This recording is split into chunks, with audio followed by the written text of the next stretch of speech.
अस्सलाम वालेकुम साथियों, आप तमाम दोस्तों का और साथियों का एक बार फिर से स्वागत है हमारे इस चैनल में।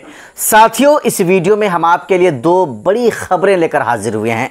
पहली खबर में हम आपको बताएंगे आज अख्तरुल ईमान साहब जो ओवैसी के अमूर से विधायक हैं, उनके द्वारा आज 5 करोड़ 36 लाख रुपये की लागत से एक रेफरल अस्पताल के भवन का निर्माण का आज शिलान्यास किया गया।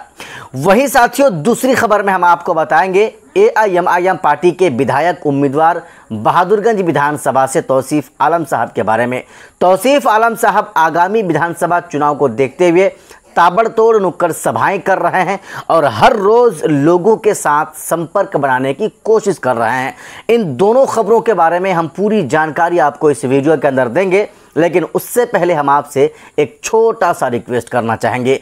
रिक्वेस्ट साथियों ये है कि अगर आपने अभी भी हमारे चैनल को सब्सक्राइब नहीं किया है तो सबसे पहले आप हमारे चैनल को सब्सक्राइब कर लें, क्योंकि दोस्तों हम इस तरह के जब भी कोई अपडेट वीडियोस के माध्यम से हम चैनल में अपलोड करते हैं, इसका नोटिफिकेशन ताकि तुरंत आपके पास पहुंच जाए। साथियों, आइए हम आपको सबसे पहले पहली खबर के बारे में बताते हैं। आज यानी कि 5 सितंबर को 2025 को अमूर विधानसभा क्षेत्र के विधायक अख्तरुल ईमान साहब जो एआईएमआईएम पार्टी के इकलौते विधायक बचे हैं, उनकी तरफ से अमूर रेफरल अस्पताल के नए भवन का शिलान्यास आज किया गया और वो रेफरल अस्पताल के नए भवन को 5 करोड़ 36 लाख रुपए की लागत से बनाया जाएगा। साथियों, अमूर विधानसभा वालों के लिए यह एक बहुत बड़ी खबर है, जो कि इससे पूर्व में 35 साल से रहे कांग्रेस के उस तत्कालीन विधायक वो भी अब्दुल जलील मस्तान साहब नहीं कर सके थे। साथियों, कुछ लोग ये कहते हैं ना कि भाई ओवैसी को क्यों वोट करेंगे, एमआईएम को क्यों वोट करेंगे, उनको वोट करके फ़ायदा क्या है। यही फ़ायदा है साथियों जो हम आपको बताएं कि अमूर विधानसभा में रेफरल अस्पताल के भवन का निर्माण 5 करोड़ 36 लाख रुपए की लागत से होना है, जिसका आज शिलान्यास अख्तरुल ईमान साहब के हाथों कर दिया गया है। कुछ लोग कहते हैं कि साहब एमआईएम वाले काम नहीं करते हैं, कुछ लोग कहते हैं कि एमआईएम काम नहीं कर सकती है।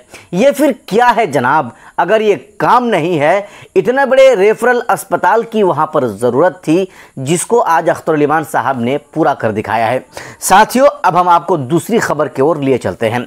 दूसरी खबर में हम आपको बताएंगे बहादुरगंज विधानसभा के बारे में, जहां से ऑल इंडिया मजलिस इत्तेहादुल मुस्लिमीन पार्टी का उम्मीदवार पूर्व विधायक तौसीफ आलम साहब है। तौसीफ आलम साहब चुनाव को देखते हुए, विधानसभा चुनाव को देखते हुए ताबड़तोड़ सभाएं कर रहे हैं, नुक्कड़ सभाएं कर रहे हैं और वहां के एमआईएम पार्टी को धोखा देकर आरजेडी पार्टी में चले गए विधायक अंजार नईमी साहब की सारी चीज़ों को, सारी बातों को लोगों तक वो एक एक करके पहुंचा रहे हैं। आप जानते हैं साथियों कि अंजार नईमी साहब 2020 में ऑल इंडिया मजलिस इत्तेहादुल मुस्लिमीन पार्टी से वो चुनाव लड़े थे और चुनाव जीतकर महज 17-18 महीने के बाद एमआईएम पार्टी के साथ धोखा कर चुके थे। सिर्फ यही नहीं बल्कि अख्तरुल ईमान साहब को छोड़कर तमाम के तमाम चारों विधायक वो अख्तरुल ईमान साहब को साथ ले नहीं, अख्तरुल ईमान साहब के साथ धोखा किए और ओवैसी साहब के सीने में छोरा घोंपकर आरजेडी पार्टी में जाकर शामिल हो गए थे।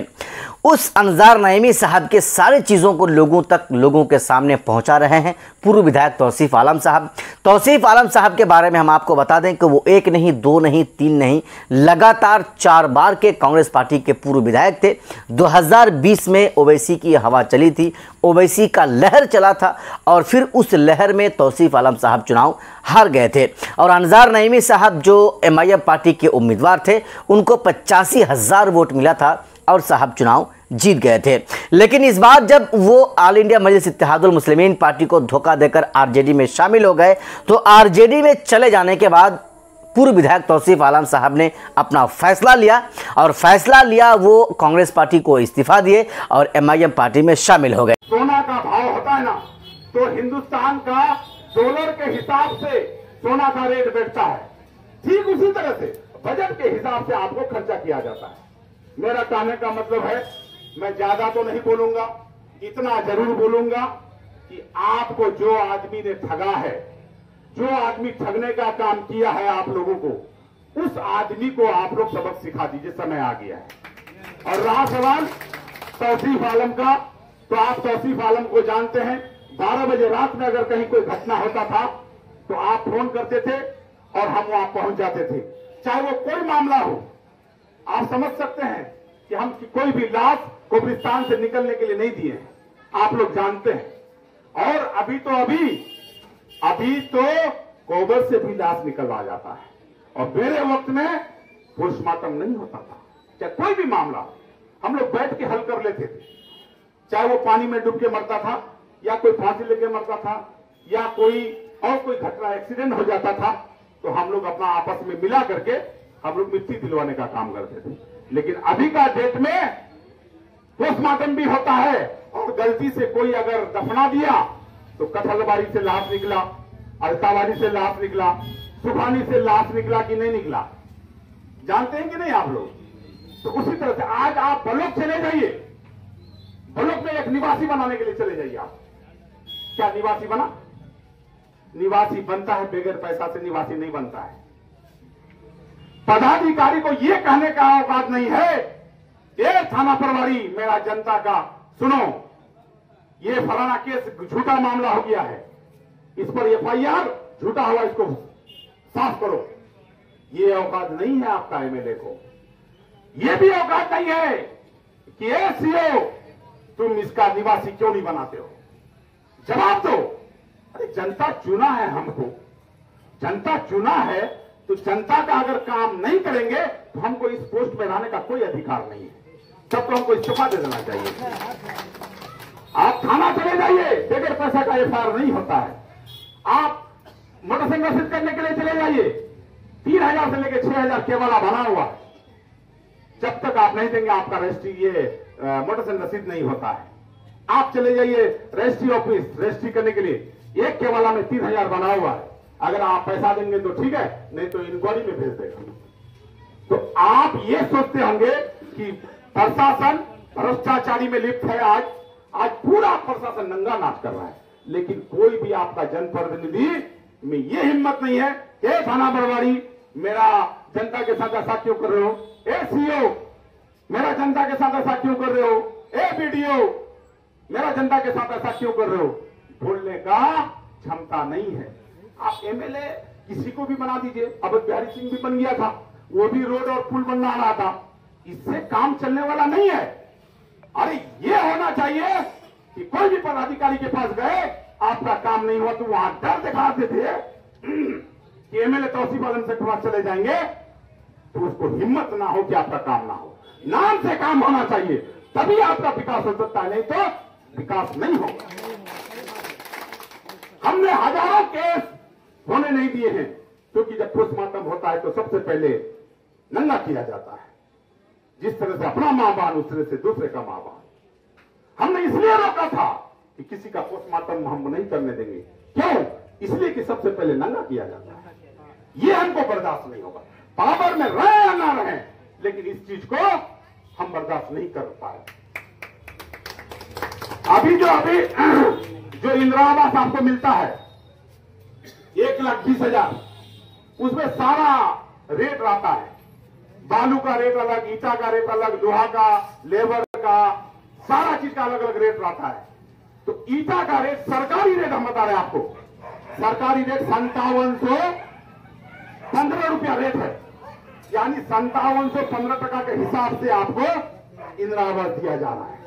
और आप कितना लेते हैं? 11,000, 10,000, 12,000। हमने आवाज उठाया, हमने लड़ाई किया, हम सारा ताकत लगा दिए कि किसी तरह से रेट घट जाए, लेकिन आप जिसको एमएलए बनाए हैं वो पूरा भट्टा संघ का अध्यक्ष है, पूरा भट्टा संघ का, और सबको मिलजुल करके 50-50 हजार रुपया करके कलेक्शन किया। 300 भट्टा है, 3 करोड़ रुपया कलेक्शन किया ये लोग, 3 करोड़ कलेक्शन करके जिला से लेके पटना तक तोपने का काम किया, और हमारा आवाज को दबा दिया गया। लेकिन याद रखना, मैं आप लोगों को गवाह रख करके बात करता हूं, अगर आप लोगों ने मुझे कामयाब किया तो सबसे पहला काम ईटा का रेट घटाने का काम करेंगे।